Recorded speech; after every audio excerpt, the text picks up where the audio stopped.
For years, prophylactic mastectomy had been recommended by clinicians, even though no surgery can feasibly remove all the breast tissue, and there were no solid data showing that the measure was saving lives. Today, however, there is proof that the extreme approach does indeed reduce mortality rates among women at high risk. In one group of 639 who had the surgery, only 2, rather than the 20 to 40 statistically expected, actually died of breast cancer. Similarly, removal of the ovaries before age 40, but after a woman has finished having children, reduces the risk of both ovarian and breast cancers.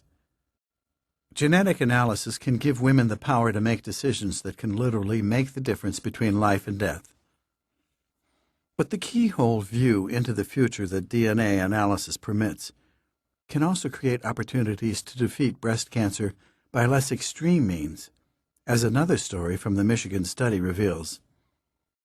A cousin of Anne's was told that she was in all likelihood carrying the BRCA1 mutation that was devastating her family.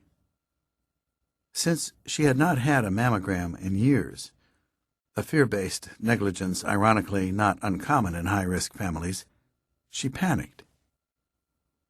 Weber scheduled one for later that day, and a tiny incipient tumor was found.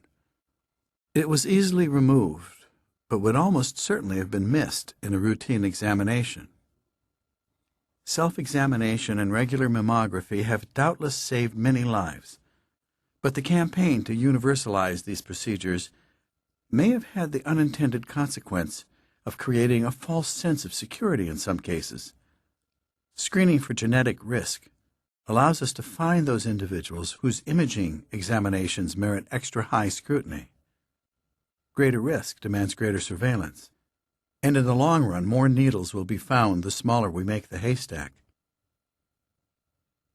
Nancy Wexler, as a member of a Huntington family, and Anne, as a member of a breast cancer family, are both part of a new generation for whom newly available screening tests can provide glimpses of genetic destiny.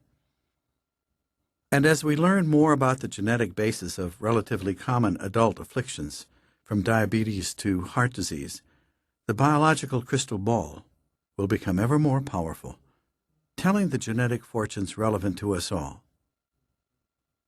In the past decade, few diseases have struck terror in as many hearts as Alzheimer, which each year draws ever greater numbers into its grip of awful mental and physical debilitation. The disease affects more than 4 million Americans. Family and friends of sufferers may notice first some minor lapses of memory, trouble recalling recent events or finding the right word, which they might hopefully attribute to the ordinary effects of getting on in years. The afflicted may then begin to show evidence of mood swings, also not altogether unnatural among the elderly. But as the disease progresses, the symptoms become more pronounced and unmistakable. The memory loss soon grows unnaturally severe, making the familiar challenges at work and even simple household tasks unmanageable. Speech becomes more labored. Sentences go unfinished as the victim loses the train of thought.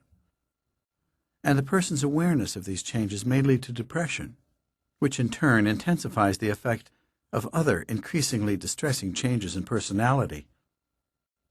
Advanced Alzheimer patients do not know who or where they are. They cannot recognize even their closest kin. With the inexorable erosion of memory and personality, their very essence as individuals is gradually destroyed.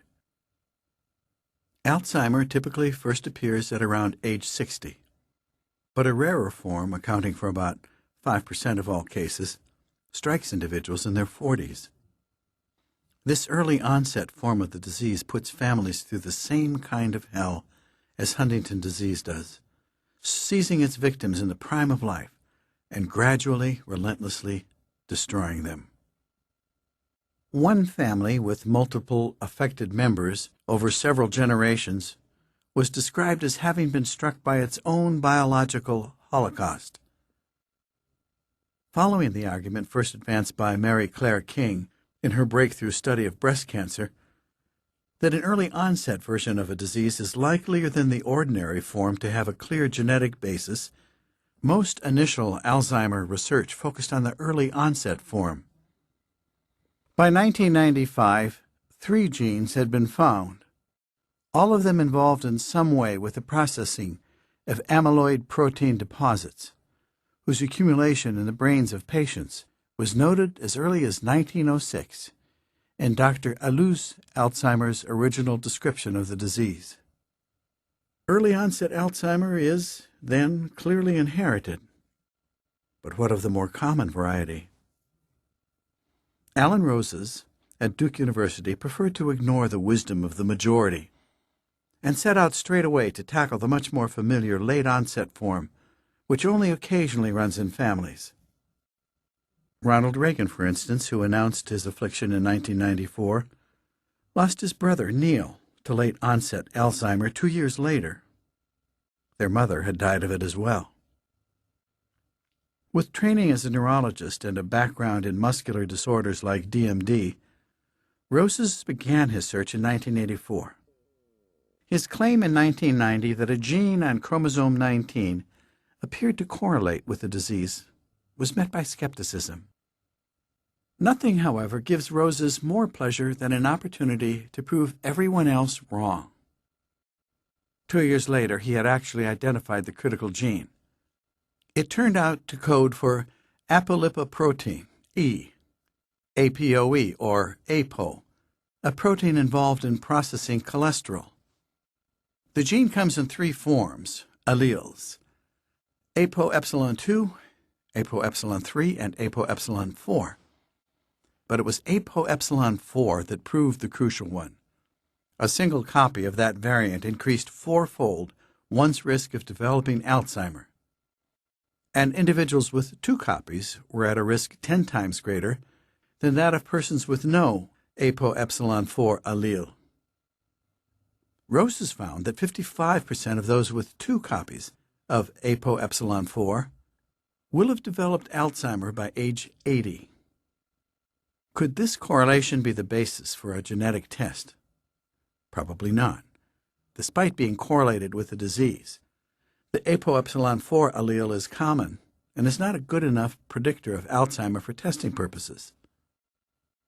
Though the risk is higher, plenty of people with 2 apoepsilon-4 alleles never develop Alzheimer.